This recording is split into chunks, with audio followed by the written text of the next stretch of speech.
ဒီချစ်မိတ်ဆွေများအားလုံးမင်္ဂလာပါရှင်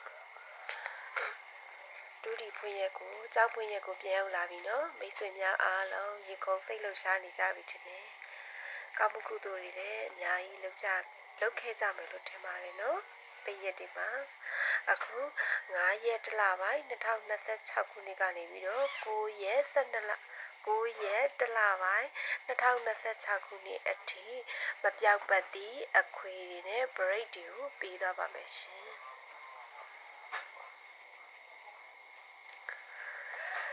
မပြောက်ပတ်သည့်က9ရက်တလ2026ကနေပြီးတော့9ရက်တလ2026အတွင်းမပြောက်ပတ်သည့်က35ဖြစ်ပါတယ်မပြောက်ပတ်သည့်က35ဖြစ်ပါတယ်ရှင်အခွေကတော့2ခွေရတယ်ရှင်2ခွေရ5လုံးခွေ1ခွေရ4လုံးခွေ1ခွေရ4လုံးခွေကတော့အပူးထည့်စော်ပေးပါနော်5လုံးအခွေကတော့9 3ည3ခွန်6 9 3ည3ခွန်6 5လုံးခွေကတော့9 3ည3ခွန်6 4လုံးအခွေကတော့6ခွန်8 9ခွေဘူးဖြစ်ပါတယ်6ခွန်8 9ခွေဘူးဖြစ်ပါတယ်ရှင်ပါဝါနက်ခတ်လေးလာပါမယ်ဗုဒ္ဓဟူးမကျော်အပူလာနိုင်ပါတယ်ရှင်break ကတော့ခွန် break 3ည break တွေကိုကြိုက်နေတတ်ပါတယ်ရှင်မိတ်ဆွေတို့က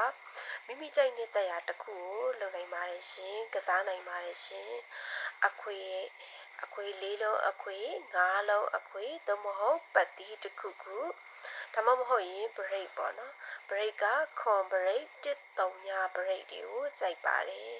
နောက်တစ်ခုကကြတော့ခွန်6အားလို့ထွက်ပြီးလို့ရှိရင်သူ့နောက်မှာ4ထိပ်လိုက်တတ်ပါတယ်ရှင်4ထိပ်လာတတ်ပါတယ်မိတ်ဆွေတွေကစားနိုင်ပါတယ်ရှင်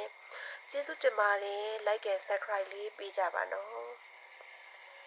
ပြီးခဲ့တဲ့အပတ်ကဗိုက်ပါနေပြီးတော့တကွက်ကောင်းလာတောင်းသွားကြတဲ့မိတ်ဆွေနောက်ဆုံးရက်မှာခုတ်ခေါ်ဆိုပြီးတော့ထွက်လာခဲ့ကြလို့နောက်ဆုံးရက်မှာခုတ်လို့ထွက်လာခဲ့တယ်နော်မအားတာကြောင့်ဘလို့မှအလုပ်တွေမအားတာကြောင့်အောင်ပွဲတက်ပြီးတော့မခံမိဘူးမိတ်ဆွေများ congratulation ပါရှင် like and share လေးပေးပြီးအားပေးကြပါအောင်နော်ကျေးဇူးတင်ပါတယ်တတာအားလုံးဝေထုတ်ပိုင်နိုင်ကြပါစေရှင်